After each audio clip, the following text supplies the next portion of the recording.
Bismillahirrahmanirrahim. Pemilihan pemimpin dalam Islam, sebagaimana yang ada di dalam slide, cara-cara untuk memilih pemimpin pada hari ini, insyaAllah. Maka hari ini kalau kita tengok dalam pemilihan pemimpin menjadi tunggang di dalam pemilihan sesebuah negara. Sebagaimana surah An-Nisa ayat 144, hai orang-orang yang beriman, janganlah kamu mengambil orang-orang kafir menjadi wali pemimpin dengan meninggalkan orang-orang mukmin. Apakah kami ingin mengadakan alasan yang nyata bagi Allah menyeksamu?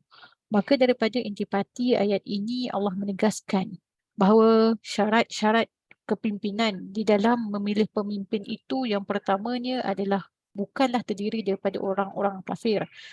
Dan orang itu yang terpilih adalah orang yang beriman, orang yang ada ciri-ciri keimanan, ketakwaan kepada Allah Subhanahu Wa Taala. Maka syarat-syarat calon pemimpin sebagaimana yang ada di dalam slide, yang pertamanya hafizun, kedua alim, yang ketiga adalah hazaini ardi. Hafizun ini membawa maksud menjaga. Alim mestilah seorang itu, pemimpin itu seorang yang berilmu dan juga berwawasan. Hazaini ardi adalah seperti berkewibawaan, seperti bendahara untuk membangunkan sesebuah organisasi ataupun sesebuah negara. Maka kaedah-kaedah pemilihan pemimpin yang pertamanya seperti mana zaman Rasulullah SAW yang telah ditekankan melalui peristiwa pergantian khalifah selepas baginda Nabi kita, yang pertama adalah melalui musyawarah, di mana pelantikan selepas baginda Nabi SAW, beberapa ulama, bukan ulama, khalifah-khalifah ini berkumpul dan bermusyawarah, lalu dilantik Abu Bakar As-Siddiq untuk menggantikan baginda Nabi. Seterusnya pelantikan secara langsung pada zaman iaitu selepas Abu Bakar As-Siddiq yang dilantikkan secara langsung kepada Umar Al-Khattab. Mekanisme pilihan raya antarabangsa adalah dalam pada ketika mana Umar Al-Khattab yang membuatkan sistem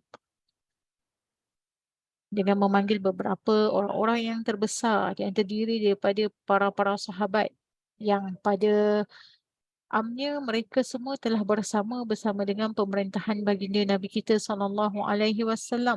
Lalu mereka ini dikumpulkan dan mereka akhirnya melantik, mendapat daripada musyawarah tersebut, terlantiklah iaitu khalifah yang seterusnya adalah yang selepas daripada Umar adalah Uthman bin Affan. Dan yang seterusnya adalah daripada konteks darurat ataupun kecemasan, di mana dalam keadaan sesuatu perkara untuk menunjukkan tentang keteguhan di dalam agama, maka lantiklah dalam kisah ini, dalam darurat ini, iaitu Ali bin Abi Thalib telah dilantik pada keadaan bagaimana Islam ketika itu memerlukan pemimpinan yang menjadikan tunggak utama adalah sosok tubuh yang beriman.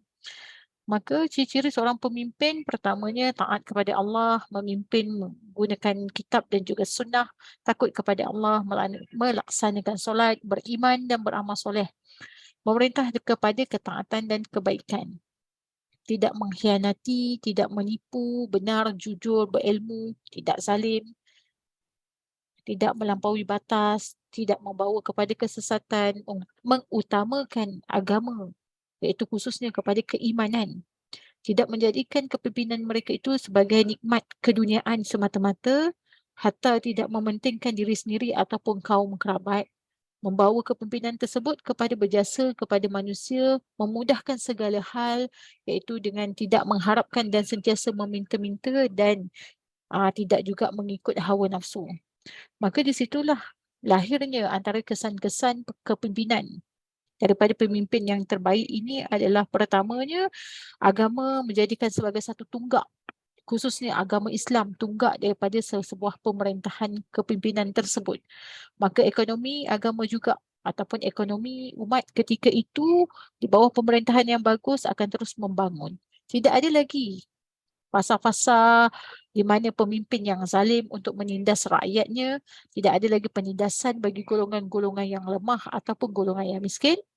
Akhirnya akan mewujudkan kesejahteraan dan juga keharmonian. kecukupan bagi rakyat-rakyat selata demi mendapatkan kecukupan dalam kehidupan mereka. Maka itu adalah kesan-kesan yang terbaik apabila pemilihan dapat dilantik, iaitu mengikut kepada kepimpinan Islam yang dibawa oleh baginda Nabi kita SAW, sehingga pada saat ke hari ini moga-moga ianya terus menjadi satu tunggak yang tidak dapat dipisahkan melalui kehidupan di dunia hatta kehidupan sehingga ke bila-bila, iaitu dengan garis panduan mengikut Al-Quran dan Sunnah menjadi satu kewajipan dalam hidup kita. Wallahu alam.